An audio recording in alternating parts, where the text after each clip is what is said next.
Welcome to Cultural Conversations. Thank you for joining us. Today's panel is part of a series of panels showcasing the diverse voices and talents within the Costume Designers Guild community. Through this platform, we hope to provide a space for our members to discuss their unique identities, explain how culture impacts their lives and work, and the challenges they face every day in our industry. Our mission is to educate our peers and other members in the film and television industry in order to cultivate cross-cultural understanding, as well as highlight the work of these members through honest, sincere, and open-minded discussions. Today, we have gathered several CDG members from the Asian and Pacific Islander community for our discussion. First, we should acknowledge the incredible diversity of this community, which includes over 30 countries that speak more than 100 languages. It would be impossible to create one panel that explores the full breadth of the API community and experience. But we hope through today's discussion, we can gain a greater understanding of some of the common threads and challenges within the API experience. Also, I would like to thank CDG President Salvador Perez and the Diversity Committee for all of their hard work to create these panels and to make the ongoing conversation possible. So my name is Anna Wyckoff. I'm the CDG Communications Director, and I'd like to go ahead and introduce our guests. Let me start with Susanna Song. She's a costume designer of Ninari and an ACD of School. Susanna, can you please just tell us a little bit about yourself? Oh, okay. Yeah, I'm born and raised from LA. I'm Korean American, and I've been in this industry for almost a decade now. Just a lot of low budget stuff for the main part, and I worked on a beautiful film, Minari, last year, and excited to talk about it. That's perfect. Thank you. Okay, we also have Laura Wong. She's a dual card member. She was the ACD of Bombshell, and she worked on Westworld Season 2. You were the ACD there as well, yes? No, actually on Westworld, I was their Japan kimono specialist. Oh, well, that's fascinating. Okay, so tell us a little bit about yourself, Laura. Sure. So I'm a member of both 892 and 705. I work between both. I'm really passionate about made to order. I do a lot of work as a fabric buyer, doing custom made builds. I really love the potential of clothing to create characters. So that's what I'm really passionate about, is storytelling and our role in helping to create these worlds. Thank you. We have Daryl Fuentes, who is a costume concept artist. He worked on the upcoming George Miller film and Marvel Shang-Chi, which will be the first time an Asian will be in the lead in a Marvel film. Welcome, Daryl. Hi. So I'm Filipino. I was born in the Philippines. I've been with the Guild since 2014. I also have about 10 years experience in fashion. But I think working in film and TV suits me much more. I just love helping out with the visual narrative of characters. And that's pretty much my passion. I just want to draw and make art for the rest of my life. So, well, I think you're on track for that. We have Chloe Ji Yoon. She's also a costume concept artist and was an ACD on Black Panther and The Butler. Chloe, where are you joining us from? I'm joining from Korea. And okay, so should I introduce myself briefly? Yeah, please do. Tell us about yourself and how you came to the Guild and why you're living there now, a little bit of your journey. Oh, okay. I was born and raised in Korea, South Korea, and then I moved to US in 2001 after I graduated from university here in Korea. And then my background is fashion design. And then I studied and pursued costume design in US. And then I joined, I worked a little bit in the fashion industry as well. And then I joined the Guild in 2010 as a ACD and illustrator. So I worked on I actually design as well. So I worked on independent, small budget films as a designer, and then for union projects, I am a ACD and illustrator. And then right now I'm living in Korea because I met my husband in LA, and then we decided to move back here in Korea. So I moved back here in 2015. But after I moved back here, I was able to work with Ruth Carter on Black Panther while I was here, and maybe that was benefit. I was going to say, you got to do even, you were able to continue the interesting work you were doing when you moved back home. And I really admired that. So we also have Soyeon An. She's the costume designer for Julie and the Phantoms. And So You Think You Can Dance. Hi, Soyeon. Hi. So a little bit about me, I guess. I was born in Seoul, Korea, and I moved to LA with my parents when I was 3, and I've lived in LA since. I've been with the Guild since 2007, 2006. And what else? I don't know. I have 3 kids, and I'm living in Ireland at the moment. That's pretty epic. And last but not least is Sutirat Larlar. Hello, how are you? Where are you joining us from? Hi, I'm in New York, and I have been a guild member since I think it's either 2007 or 2008.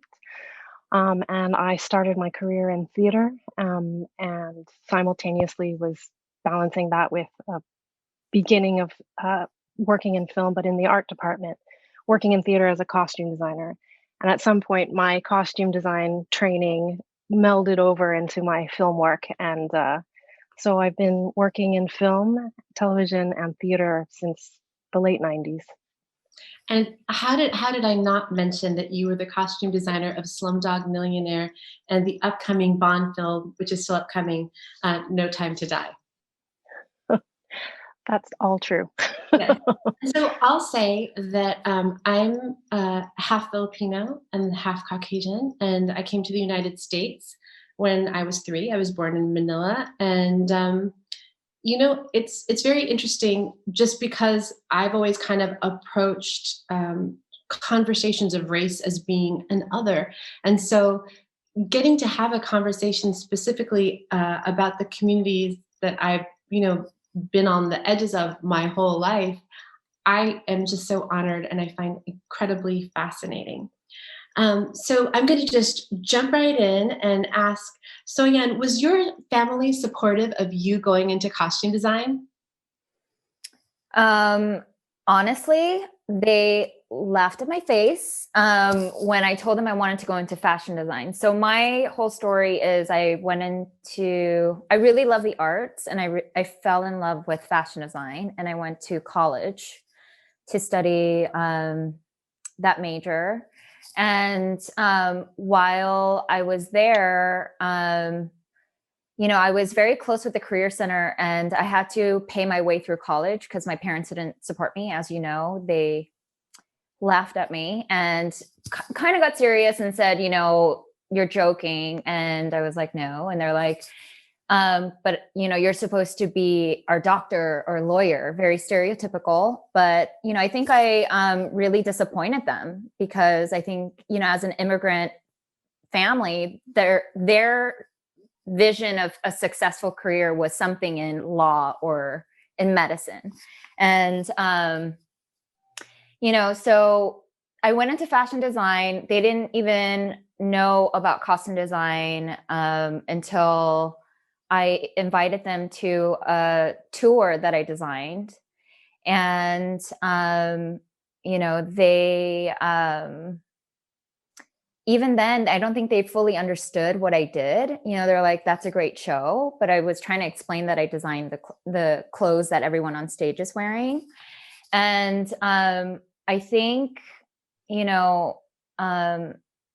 with my parents, I'm going to take a beat. Yeah. Because So I think, okay, so go ahead, Anna. No, I was going to say, but how do they feel now? I think that's important too. Okay, so I think this is a really great example about my parents. So,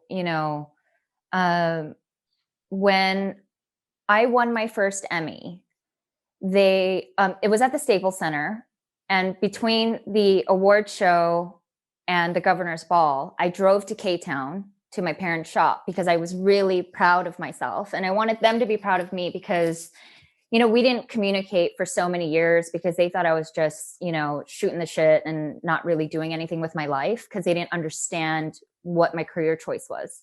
So I drove all the way to their shop in my red carpet outfit, all, dolled up. And then the first thing that they said to me was, "Oh, did you eat?"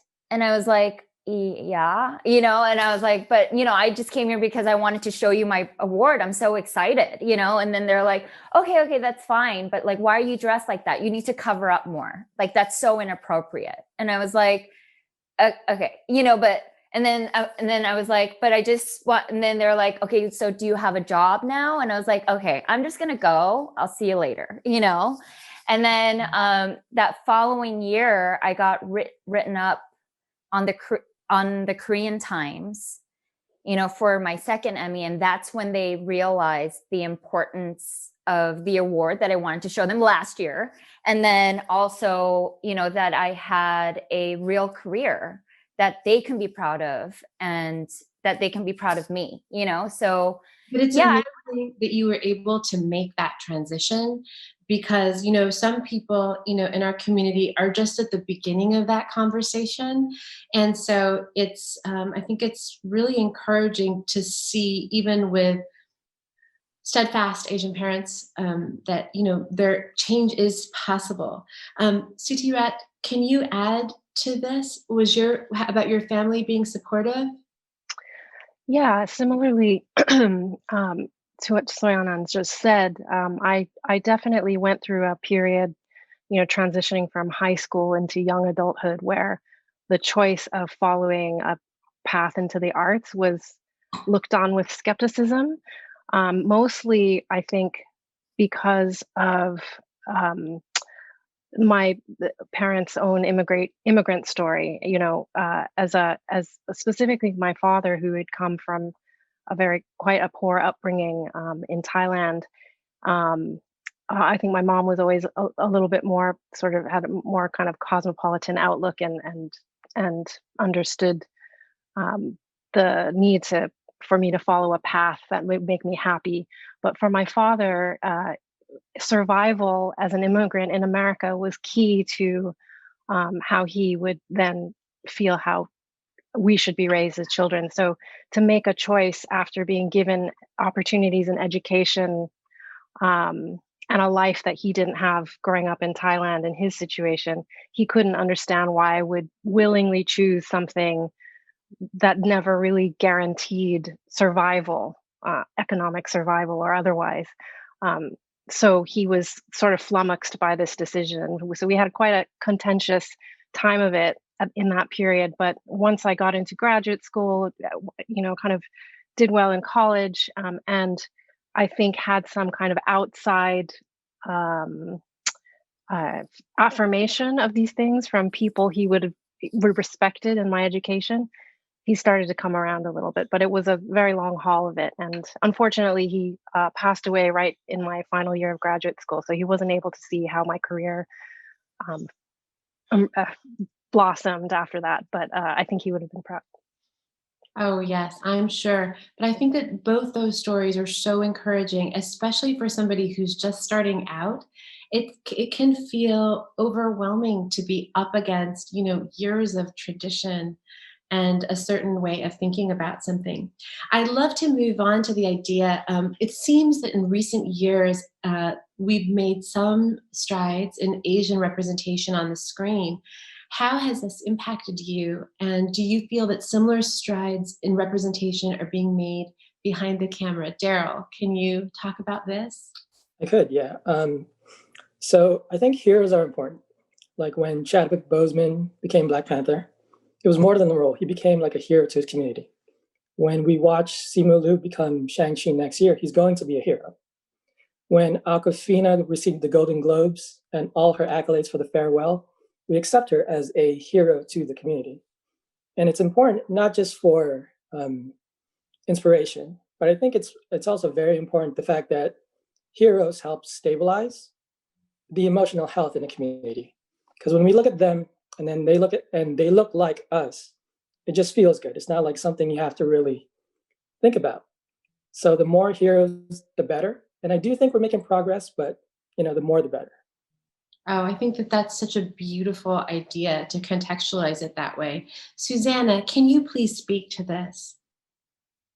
I feel that it personally has impacted me. I feel that Crazy Rich Asians and Fresh Off the Boat paved the way for other scripts, like more cinematic scripts, to come out and to mainly focus on Asian representation.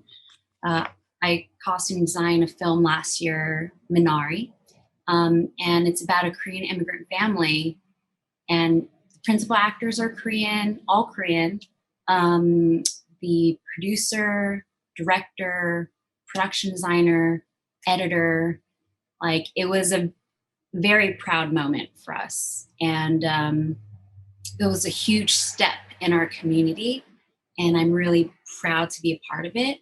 And I feel that in hopes that it would open more doors for us. Like, more scripts need to be greenlit that are Asian representation, and more department heads and producers. It's amazing that you were part of that experience. I feel like, in my perception, that it's getting better, but it's kind of like somebody passed you ball. If you don't run with the ball, that's on you. So I do think that having a conversation like this is part of running. Laura, how do you feel about representation in front of and behind the camera? The moment I remember of really the first time I felt seen on screen was seeing the Joy Luck Club as a kid. I'm Chinese American. I'm mixed. I'm half Chinese, half white. And I've kind of traversed this middle area, gray area. I know you and I have had conversations about this, Anna, but where, not feeling Chinese enough for Asian people and then not feeling white either. Which is kind of a weird liminal space that I feel like is very unique to the mixed experience. But when I saw Joy Luck Club, it was the first time I'd seen a whole cast of Asian American women on screen who were playing, fully fleshed out individuals, not stereotypes, but real people who had real problems. And, tying into my own family history too, like my grandmother had to flee Hong Kong during World War II. So I still cry every time I see that movie, just because it meant so much to me to see myself represented on screen. And then there was this 15-year gap, right, where it was like we had a lot of independent films come out, but no mainstream movies really until Crazy Rich Asians, which just recently came out, which is awesome. But I think I'll really feel like we've made some progress as far as Asian representation when that also starts to happen behind the scenes. When we start seeing Asian Americans in positions of leadership, making critical decision making about whose stories are being told and by whom, that would really be progress to me. I think we've made definitely a lot of headway as far as who's on camera in the last couple of years especially, but I think it's time for behind the scenes to start doing that as well. Yes, I think that we all agree on that. According to the Harvard Business Review, Asian Americans are actually the least likely to be promoted of any race. And this is a phenomenon known as the bamboo ceiling. Do you feel like this is an issue within the film community, and has race affected you in your own career?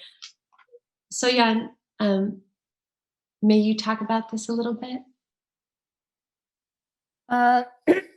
So, I personally don't think that being Asian held me back at all, or I'm not aware of it.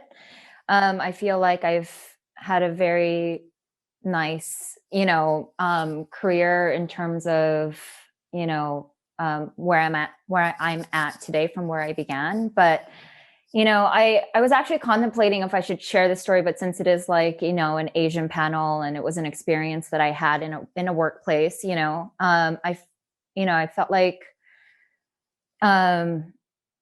I should, in the sense where, I was,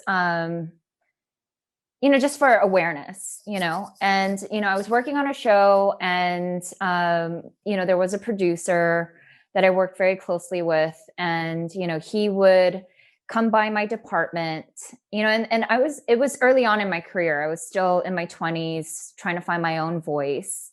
And so, he would come by and in a very offensive racial Asian accent would say, no talking, just working, and, frequently he would come by and, ask how my workshop was going. But instead he would say, how's the sweatshop? How's your sweatshop? And even though he was trying to be funny, he was saying it over and over again, and in these racial remarks, that it was hurtful, and we were peers and we were creating a show together. And I think it affected the work environment that I was in. And and I was the head of the department, and I was supposed to look out for my crew and look out for the department and ask for things that we needed to the producer so that we could create costumes at the best of our ability. And I think I had to overcome, certain, fears to achieve, those things for my department, like more crew, more seamstresses, more costumers, et cetera. But, I think with like conversations like this and, more diversity, behind the scenes, like, I think that there's more awareness, now. And, hopefully, with these kinds of panels, things like that would be of the past, and, we would be more respectful to each other. Absolutely. I mean, it's film and television and everything to do with costume design and being an assistant costume designer, an illustrator, a costume concept artist. You have so much to do just in the work, the labor of the art, that, getting over psychological hurdles of race. In addition, not only is it not right, there's just no room for that anymore. And I think that it's absolutely what we have to talk about, because, maybe that producer thought they were being funny, or it was just, what they thought was humor, and just didn't even realize the scope of how inappropriate it is. Sudhirat, I know that you certainly have an idea about the site, about the bamboo ceiling, and being promoted as a result of race, or not being promoted. Can you tell us a little bit about that? Yeah, it's as you said, there are two ways I could probably define certain experiences I've had professionally coming up, and some of them fall on, probably unfortunately, one could say to your benefit, is the stereotype of the model Asian worker, which unfortunately is a stereotype, but sometimes helps. And I'm not sure I would choose to take this kind of help, but in the fact that maybe there have been times where the expectation that you're always going to come up with the goods, you're never going to let the ball drop, you're easy to work with, you're easy to get along with, you're very balanced in how you comport yourself in a meeting, you don't rock the boat. All of those things are definitely features of probably a preconceived notion that working with an Asian American designer might be expected. You just get kind of more bang for your buck that way. You can be sure that the job will get done into a great level, and not have to deal with any of the drama that you might deal with someone who didn't just put down their head and work the way that oftentimes Asian people are expected to, or the expectation is that that's what their default mode is. So sometimes that colors, and this is true among even friends of mine who are also of Asian descent who work in various design disciplines. We've talked about this a few times where, you sometimes you internalize that to the point where you actually, when you do want to talk up and speak up on behalf of some injustice or bias that you see that's affecting the work health of your department or the working health of your department, you don't feel like you have dispensation to do that because you feel like you might be damaging your reputation as the person who just smoothly gets on with it. But that can chip away, of course, at your, as you said, and I was nodding my head when you were saying it, is the job is so intense. It's never not intense. Any of our jobs in this field are never not intense. And I sometimes think about, wow, how much better and how much more the job would have gotten out of us if we didn't also have to contend with these other biases to navigate while trying to do that good job we're trying to do. So on the one hand, that model minority stereotype it helps you maybe because the expectation is that you'll get the job done in a way that maybe other people will complain about. On the other hand, it is obviously a stereotype that can, fester into something else. Yeah. It's really interesting to think about all these things. I mean, things that I feel like I grew up with, and you wouldn't even, at a certain point when I was young, you wouldn't even have thought to say, well, I'm really uncomfortable with that label, or how did that come about? I would love, Daryl and Chloe, for you guys to weigh in on this idea, because being costume concept artists and illustrators, it's very different for both of you. So, Daryl? Sure. Well, in regards to me, because of the fact that my work is predominantly so much art-based, I do get hired 100% of the time without anybody ever seeing me. And there is a peace of mind to that. Like if I'm the right person for this job, that's good. If I'm not, that's fair. And a lot of that goes to that, like peace of mind. Like, we should be able to go to work no matter what we look like, no matter what our backgrounds are, and just not have to worry about whether anyone thinks that we are less than a human being and will treat us differently. And so we can focus on the work and focus on our passions. Those are just thoughts that we should just never go into our heads. Mm-hmm. Yeah, I mean, yeah, we have a drawing skills, so it's a little different from being ACD or designers, But for my case, I was actually okay. It was hard for me to ask to raise my day rate for a long time. For me, it's like it was always union minimum, and then like nobody like pressure me to do it. Like nobody says like no to. I don't know. Nobody said I have to do that, but it's just like I was like a little intimidated to ask my raise. So it's like since 2010 and for like until like 7 years, for 7 years or 8 years, like it was hard for me to raise my rate. So that explains a lot, I think.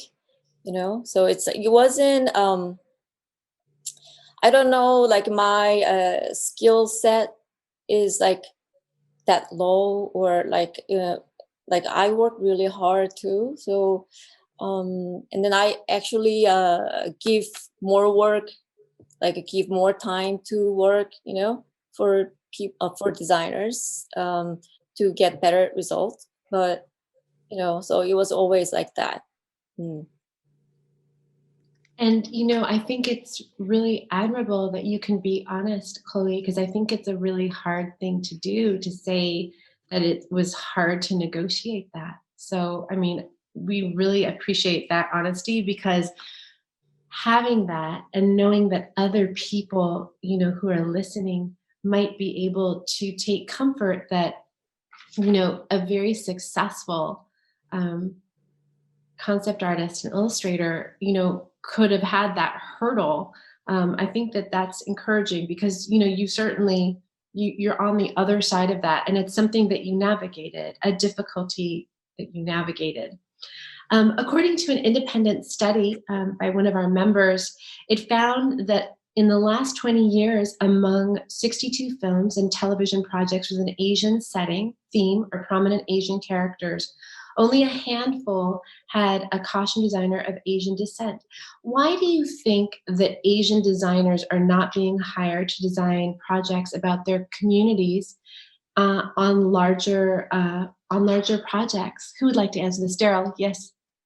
So also in regards to this this question, I think what we're also trying to address is why it should be Asians that work on these projects. Mm-hmm. And growing up, my favorite actor actually is Denzel Washington. I just think he's a brilliant man. And he had an interview one time in regard to one of his movies where they asked him, why did it have to be a Black director for this specific project? Why can't it be a white director? And they were pressing him on this issue of color. And he answered very quickly. He said that it's not about color, it's about culture. And he illustrated that by saying Steven Spielberg, he directed Schindler's List. And Martin Scorsese, he directed Goodfellas. Can Steven Spielberg direct Goodfellas? Of course he can. Can Martin Scorsese direct Schindler's List? Yes. But the fact that Steven Spielberg is Jewish, and he wakes up every day of his life Jewish. He doesn't wake up Italian. He doesn't wake up French. He doesn't wake up Black or Asian. He wakes up Jewish. Can Martin Scorsese direct Schindler's List? He could do a great job, but it really should be Steven Spielberg. And now moving to the question, if these are our statistics for the last 20 years, it kind of puts us at a disadvantage moving forward. By that, I mean that when it comes to like these larger movies, where it's like $1 million movies, $100 million movies, a lot of the times the previous body of work can matter a lot. And it becomes like this issue whether do we hire someone that may be a risk versus do we hire someone that's a safe bet? Like, do we take a chance on a young designer, very talented, we think they could do it. And we want that, for us, especially at our most inexperienced. Or do we hire the established designer with just like an extraordinary body of work and just crush every movie that they worked on for like the last 10 years? And that just seems like something that gets weighed in regards to this. It's certainly an interesting thing to think about. I mean, I think that there's a lot of different ways to conceptualize, the pros and the cons, but definitely culturally, it's something to consider. Laura, do you want to weigh in on this? Yeah, I mean, it's a complicated thing to discuss, right? I mean, because what we're discussing are systemic problems. These are systemic problems that are throughout our industry. It's not just costumes, right? So how do you fight something that's so ingrained in what we do? I mean, fundamentally, I absolutely agree. Any competent costume designer should be able to design any show about anyone. Theoretically, that's what we do, right? Is represent people. But I think the ideal world is unfortunately not the world that we live in, right? Because historically, BIPOC people have been excluded, especially in the top tiers of leadership, as we talked about before. So, I mean, it's a touchy subject. I've had conversations with a lot of designers, especially white designers, who feel like they're being told like they're not allowed to do certain things anymore, which I kind of feel like is the wrong question to be asking, right? It's not really about any individual person and their competency to design X, Y, or Z, right? It's about who has been allowed historically to do these shows. And how do we get to a place where that distribution of opportunity is more equitable, right? So, I mean, it kind of comes down to your opinions on things like affirmative action, right? Are you willing to maybe sacrifice a job in the hopes that we'll get to a more equitable future, right? Systemic inequity has never solved itself without the concerted efforts of people who care. So it's difficult. It's a huge problem. It's not going to solve itself overnight. But I think as individuals, there's a lot we can do to kind of support each other and raise each other up. Yes. Who else would like to speak to this? Yes, Susanna.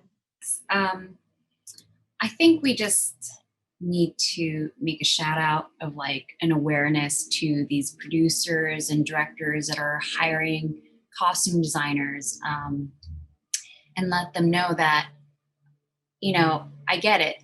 People naturally hire others who they can identify with the most, and which is understandable. It's just been a system that has been naturally generated. It wasn't intentional, but it's what's happening is that, they will hire people that are not of color as their first choice because also they have more experience. They have done bigger budget films, TV shows. And so it's just a safer choice for them because that is what they're used to. So I think if we like let people know, hey, we're available, we need to get hired too, in hopes to be at that level someday. Suti Rat had amazing accomplishments, and we all want to get there, at some point, and also Soyan. So that's what I've got to say. Suti Rat, I feel like you had a really interesting anecdote about this, and the idea of being willing to take a risk on hiring somebody. Is that something you'd like to share? Yes, actually, thank you for reminding me of that. I was tangentially thinking about that as I was listening to Laura and Susanna's answers. And I think basically, I will consider myself very fortunate to have been to have worked with non-BIPOC directors and producers who, more often than not, were very progressive and evolved in this thinking. And I can only comment on it because it's so remarkable. It's not the norm. And so I noticed it when it emerged. And the anecdote that Anna is referring to, which I want to share, is that a few years ago, I was working on a project in which I was in the car with the director and another member of one of the HODs, and we were still fleshing out the rest of the on-set crew, and the sound position was still in debate. Who were they going to hire? The two candidates that had rose up to the director's notice was one, a very accomplished, lauded white male who was undoubtedly going to get the job done, had a lot of previous experience even with this director, and no question they could do the job. And the other members of the team making that decision, including the first AD, were going to be very happy about this selection because just tick the box, great, we got that person the best in their field, da da da da. On the other hand, there was a female candidate who had come up through the ranks. She was an assistant and had only done a few little indie films in that position, but was primarily known for being the right hand of much more established male counterparts. And in the car, I will always remember this. I remember half of the opinion in the car was like, well, let's get the guy. I mean, it's going to be a tough schedule. We have days to make. It's a tough environment we're shooting in. We're just going to need someone who knows what they do and we don't have to worry about them. And the director is the one who said, but if we never open up that position to someone who doesn't normally have that opportunity, it's never going to change. And we will only have candidates like that. And it sounds like I'm making this story up because that's what we all want, but it happened in the car. And this was, like I said, so it was 2016. So 4 years ago, not that this conversation hasn't existed for decades in our community, but definitely pre this summer, where this voice that we're all finding, some of us, is much more acceptable to be talking about in this way.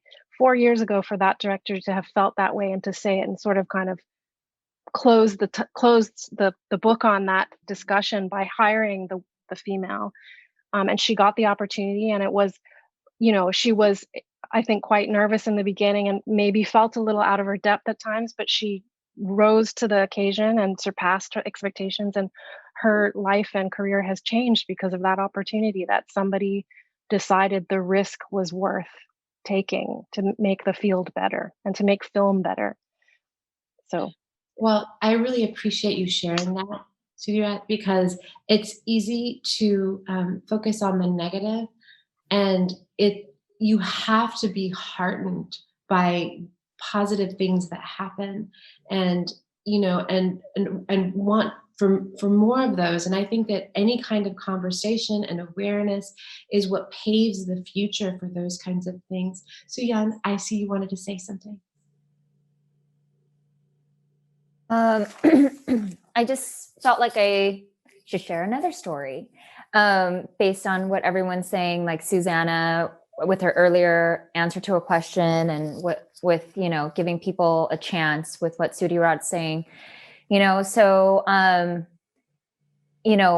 think the change happens with a diverse top tier, with the directors, the producers, line producers, all that stuff. And my personal example is I had never worked with this producer before, but she was an Asian American producer, and she had heard about me and I guess saw some of my work through word of mouth. And she was interested in meeting me and, seeing what I had to bring to the table for this project.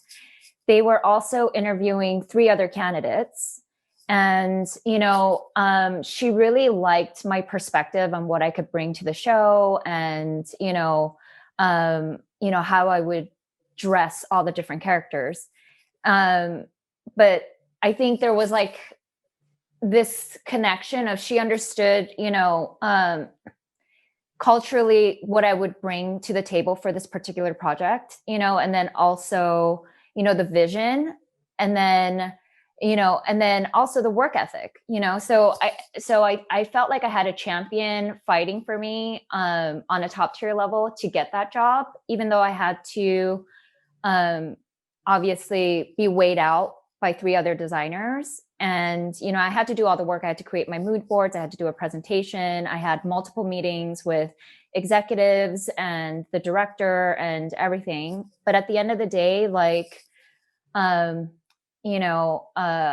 ended up getting the job, but I wouldn't have even been considered if it wasn't for this producer who was interested in my work, because she saw a different angle on how I could tell the story through costumes.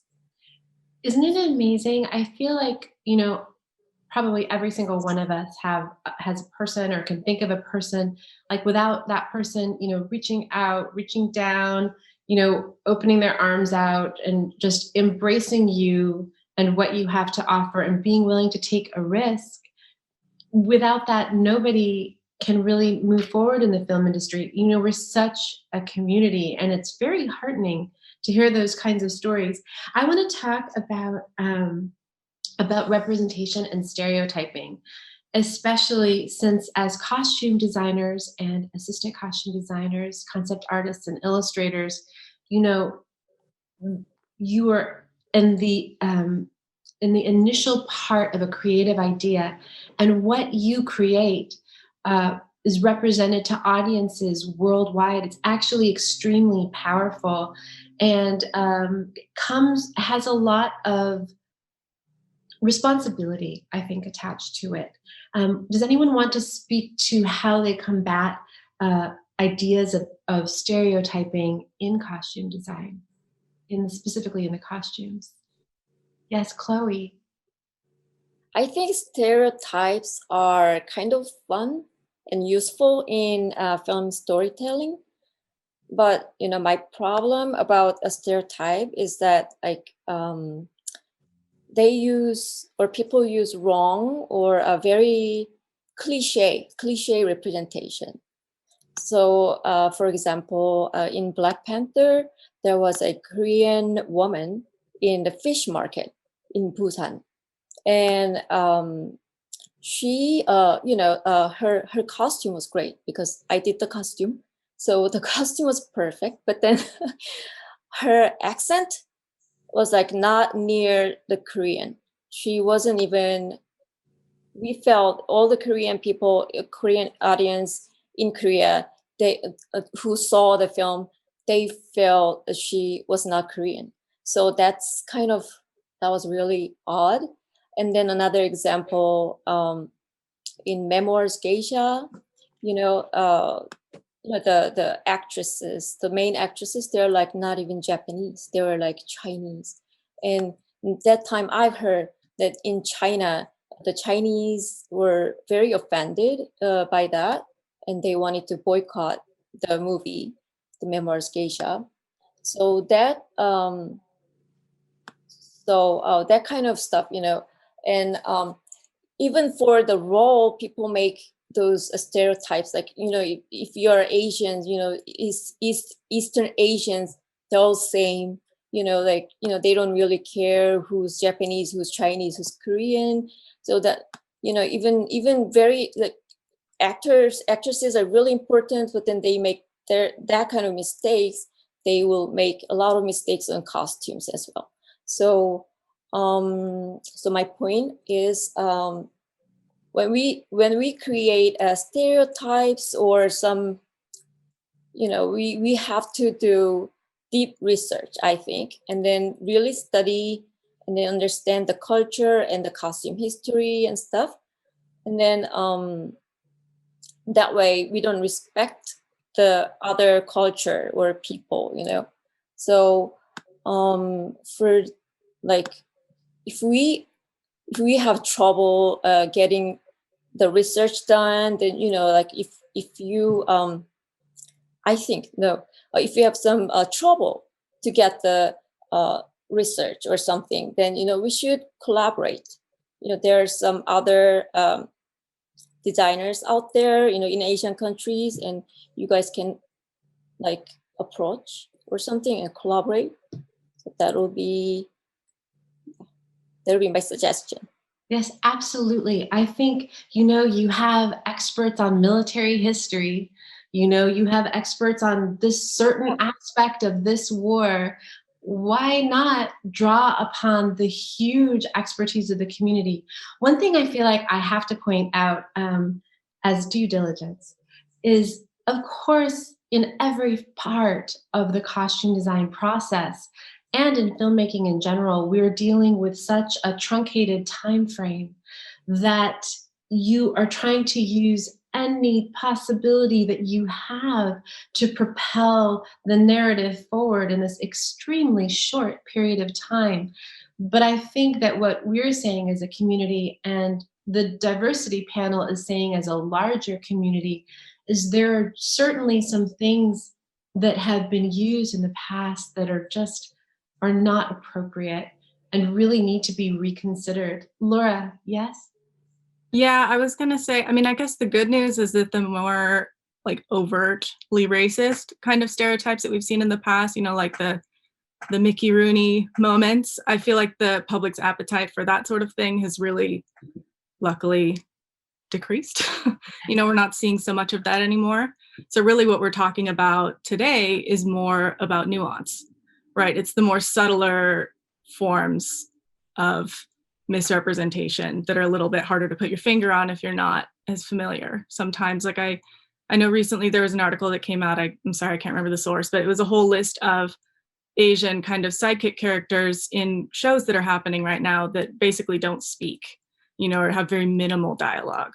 These sorts of representations, you know, when we're already not as represented on screen, the few representations that we do get become more precious because that becomes more representative of what the public thinks we are, right? So if we have this huge number of people who are playing Asian American people who are being asked to play people who don't speak, that further reinforces stereotypes that we're already dealing with where, you know, we're quiet and submissive and, you know, just do our best to get along and not make waves. So I think it's important to consider nuance.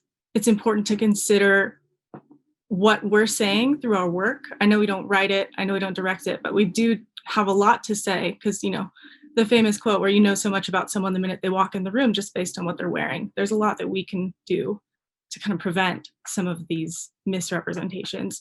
And I think, you know, we've all had those crazy moments where we're on a show, we don't have any time to prep, and, you know, we just do some preliminary research, find an image, be like, okay, recreate the image. But so I think it's important to take a step back and be like, okay, well, maybe technically this image is from this culture, but what's behind it? What's the why? What's the why? That's like a whole, that we could talk about that for the next year. I do think one of the advantages that we have now is when we see injustice, I just encourage you to protest in any way that you possibly can. I mean, call it out, call the studio out. Don't be silent, you know? Social media has proved incredibly effective for shaming bad behavior. And I think we should just, you know, take it to the mat and use it as a tool. That's just my opinion. Does anybody else want to speak to this? Okay. So I'm going to ask a little bit of a hard question, and that is, have you personally, yes, so again, you talk a little bit about this, you touched on this, experienced colorism in the workplace. And I would also like to ask the converse is, how do you personally combat that? Does anybody want to weigh in on this? Suti Rat, I'm sure you have something to say about this.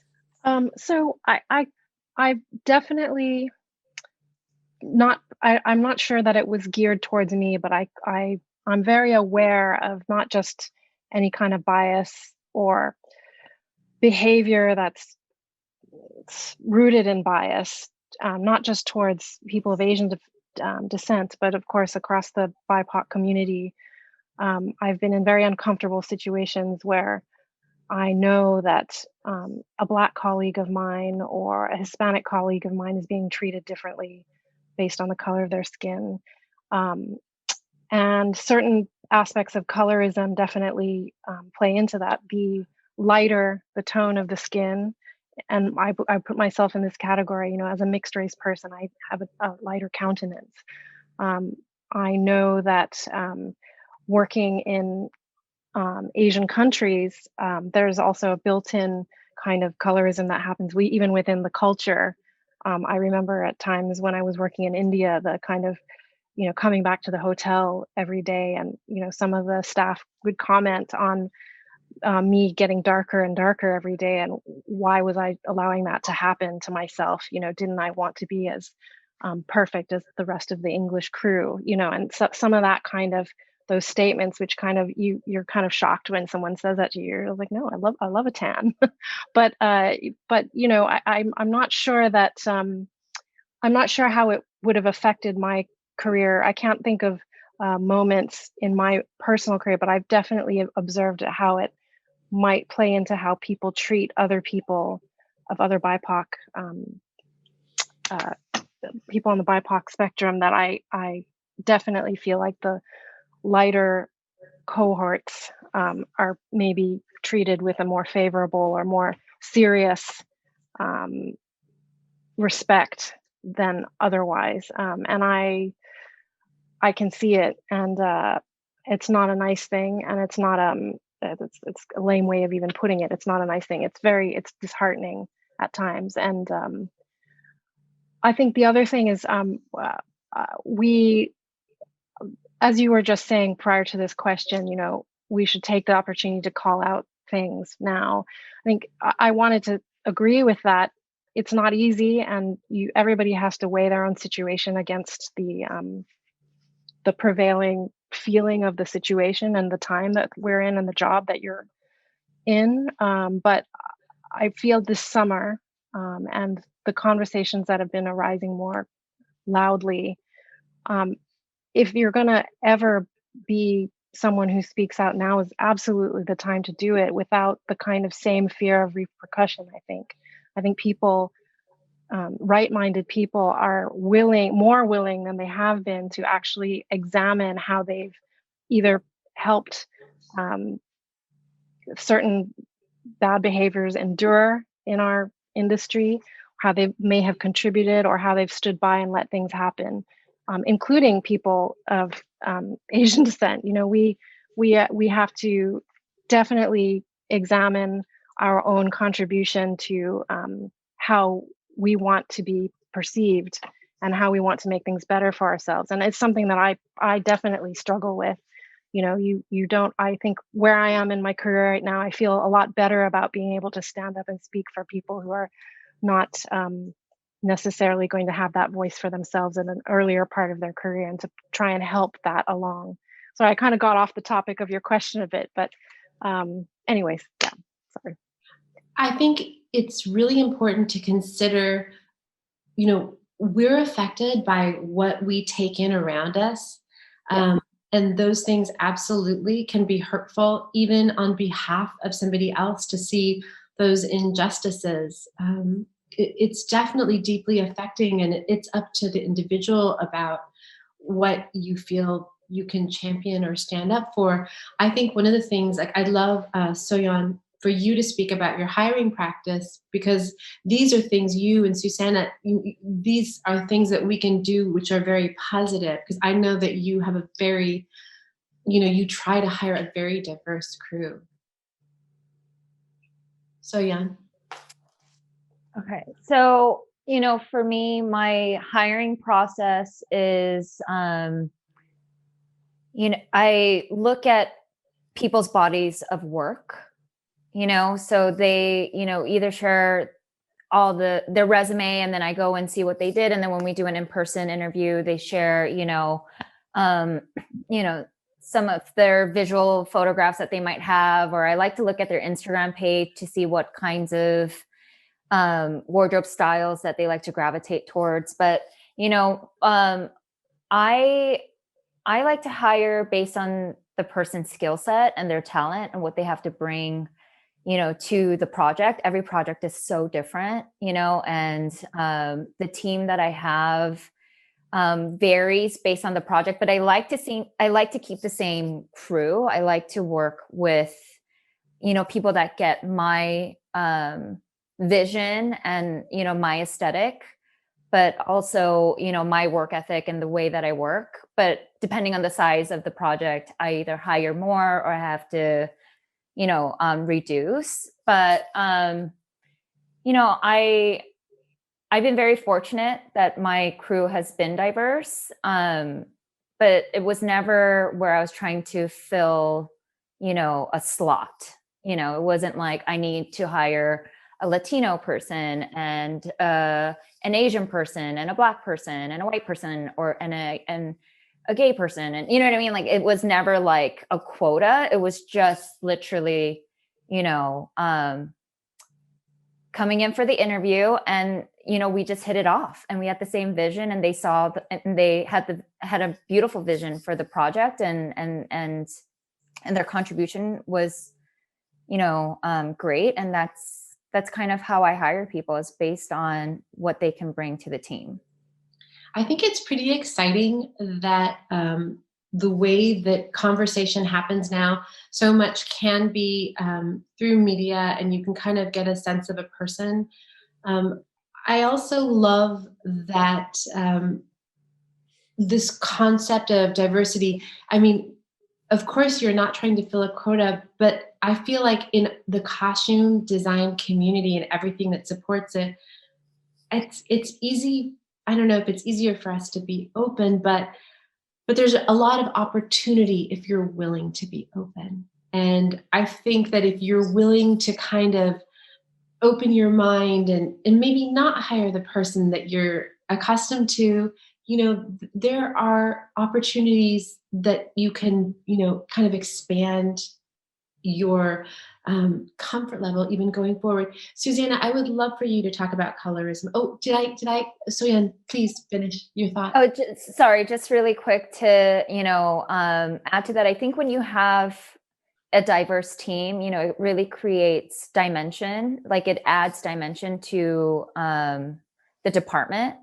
And kind of like to what you were saying, Anna, like, and it's not diversity just in race or, gender. It's also age. I think everyone comes with such different walks of life and different experiences and different skill sets. And, even in my my workshop crew with the tailors and the seamstresses, like, I mean, it's a well of knowledge, with how to construct something and their version on how they're going to build something versus my version on how I would build it, and then us collaborating and creating this beautiful piece. So I think, when you have a diverse group in your team, you really are just benefiting your own work. Absolutely. I mean, I love the idea of diversity being a plus. I mean, it's not a minus. It's not like I have to. It's like, wow, I get to do this. Anyway, Susanna, can you weigh in? Yeah. So when I was in ACD for Schooled, my costume designer, Carrie Smith, I learned from her like a lot. And the way that she chose her crew was, she actually did choose diversity. Our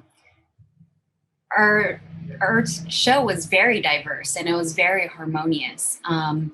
Each person had something like essential that they contributed. And it was great. Diversity inspires new ideas, and we could educate each other of each other's cultures and backgrounds.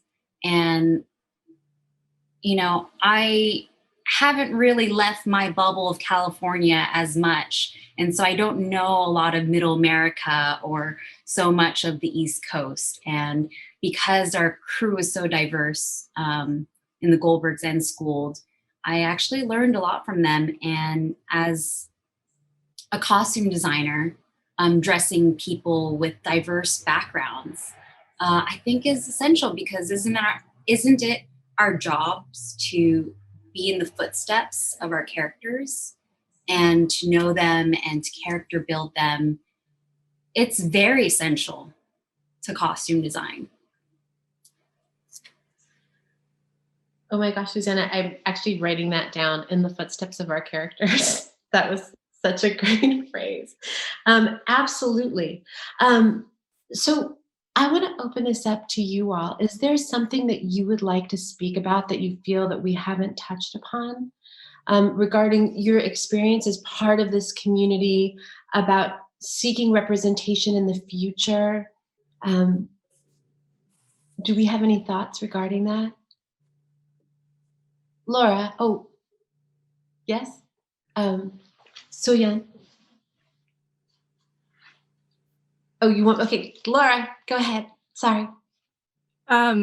It's kind of a broader net, but one thing, just in the course of the conversations we've been having as a part of the diversity committee in the guild, one thing that I've found really interesting is just both how unique the different struggles are of our different communities that are reflected within our guild, as well as some of the similarities in areas where we really have similar struggles. Like, I learned so much from my Latinx compatriots on the committee. I feel like there's so many similar struggles between our communities, just because both of our communities really are strongly tied to immigration and the immigrant community. So these issues of, being encouraged to kind of keep your head down and not make waves, that's something I've heard from our Latinx compatriots as well, which is really interesting to hear, that we're going through similar things in such different contexts, and thinking of how, as a community, we can come together, listen to each other, see where we're similar, see where we're different, and using that information, try to come together as a greater community to figure out how we can solve some of these problems. So that's all I was going to say. Absolutely. I am very encouraged and heartened. I've so enjoyed personally all of the diversity panels and all of the speakers and the range of experiences. I just feel so enriched by them. Soyeon, you were going to say?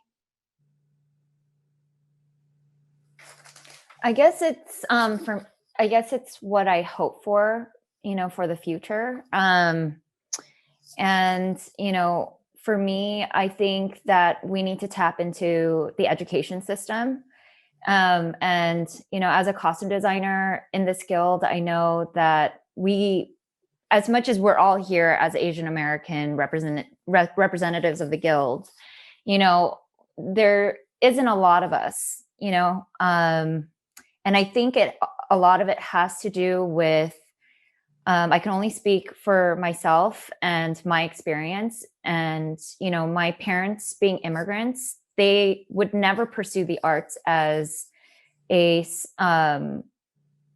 career path, you know? And I think parents and the youth, like young kids, they need to be educated that you can have a good career and you can have stability and you can be financially stable and, you know, have a good life, you know, pursuing the arts. And I truly believe, like, you know, in the LA County, we have K-Town, we have Chinatown, we have East LA, we have the Watts, like we have all these like micro communities that aren't reached out to and, you know, kind of shown that, you know, they, you know, can do this and that it's not a far-fetched dream, that they can be a costume designer, that they can join 705 and pursue other parts of costume design, or, you know, or be an illustrator, or, you know, even pursue directing, producing, you know, what a line producer does, what a sound mixer does. Like, I don't think that they know. And if we can, you know, do reach out programs, you know, maybe in like their theater class, or like there's a, you know, extracurricular activity or an event where there's like Q&As where we can like really, you know, broaden their minds and, you know, really let them know that it can be a career choice, and for parents to support their children that, you know, it can be a career choice, you know, and then maybe we will see that change, you know, from the top tier down. Maybe then we will see more diverse behind the scenes crew. Maybe then we'll see more of a realistic portrayal of what, you know, Asian Americans really look like in high school, or really look like in college, or in everyday life. We're not some stereotypical, you know, group of people, you know, and then I speak of Asian Americans, but I'm talking across all diverse, you know, all the races, you know, all the colors, you know, and even like, and when I say all the colors, I mean like the spectrum of the rainbow, you know. So, and I think it all really comes down to education. I think it comes down to awareness. And I think, you know, it's a really wonderful thing that the CDG is doing panels like this and conversations to, you know, to talk about it and to, you know, strike up conversations that, you know, hopefully after this panel's over, like people will go out and, I know it's COVID times, but like, you know, talk about this and try and make a change behind the scenes, you know, and then, and who knows who it might inspire, but I'm hoping it inspires someone, you know. So I think it'd be great. Absolutely. I mean, I think, you know, in partnership with 705, certainly, that the Guild is definitely seeking, especially after we get through this pandemic, to reach into our beautiful neighboring communities and express the possibility of careers. I mean, it is so natural, and you're so right to speak of that. Chloe, what do you think? How does the future look to you? What would you like to see? Well, I have taught college students in Korea, and then I see many students interested in costume designs, and I try to like spread out, like spread the, you know, I try to educate, or, you know, tell them like there's this kind of career path. So, but, you know, I think not just in Korea, like in Asian countries, probably many young people who would like to pursue this design career path, like not only costume design, but like a design area or art area. So, and then with the up and coming Asian wave, there are many good film directors out there, like, you know, so I think like you guys, for us, like the designers in America, like the guild, we can actually connect with, like, I think we can connect with other international directors in Korea or Asian countries like China.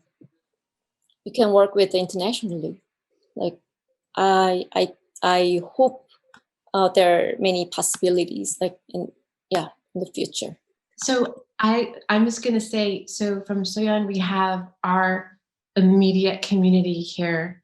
And then the gift of you, Chloe, is to take our focus and cast it out into the world and into the broader community and joining that all together. That's pretty amazing. I think it's a very, very good vision for the future. Sutirat, what is your vision for the community for the future? I have to remember my 2 points I wanted to make. I think that first of all, I was going to say on a positive note that because of the nature of television having this golden age that we're in now, and the amount of, especially, and probably, you know, I hesitate to use the word benefit of the pandemic, but one thing you've seen in the pandemic is this kind of voracious consumption of watching stuff at home more than probably before. And it was already on the rise before the pandemic hit, streaming and all of the new platforms for which we watch work. I'm constantly astounded at the quality of the design of all of these other formats besides feature film in a theater, in a cinema, but that is coming through in an incredible amount of work. And what that means to me is that there should be, I'm guessing, you might know this better than I do, but from my perspective, it seems like there apparently is a lot more opportunity than there was, I would say, 7 years ago for people. There are more jobs out there to be had, more opportunities to bring other voices into the mix. And so why not take that opportunity as people who already populate a certain level of, all of us on this panel obviously have a work career whereby hopefully we can actually, some of the stuff we're talking about, implement that in our own hiring practices. And I would sort of call on anybody who has had a degree of success to just kind of keep that in mind, so that you don't kind of fall into the trap of, you pushed through to your level, and so then you don't have to think about it because it was just you were worried about. But in order for everybody to have their fair shot, I think you do have to kind of make an extra allowance for opening up roles in your department, in your team structure, to help buoy people who would normally not have those opportunities or be considered secondly or thirdly or not at all. So I'm trying in my practice to do that more consciously. I think there is a certain point when you're struggling to get to where you are in your career that you could be aware and be thinking about how you fit into your community and how that community fits into the broader landscape. But oftentimes it is about you just pushing through yourself. And so once you get past that, I feel like we have to remember that there's lots of people just like pressing up against that bamboo, obstacle. So I can't remember if that's 1 or 2 points that I made, but hopefully I've made both my points. Absolutely. Well, one thing I do have to point out, and I love that you say this, Sudhirat, is that you refer to your costume design, and I think, our assistant costume designers and our illustrators would say the same thing, but you refer to it as a practice, like yoga as a practice, as, to refer to our art as a practice gives it a measure of intention and of control in looking at it not just as a job, not just as something that we dress that person, we got that, we've got the rack full, let's go.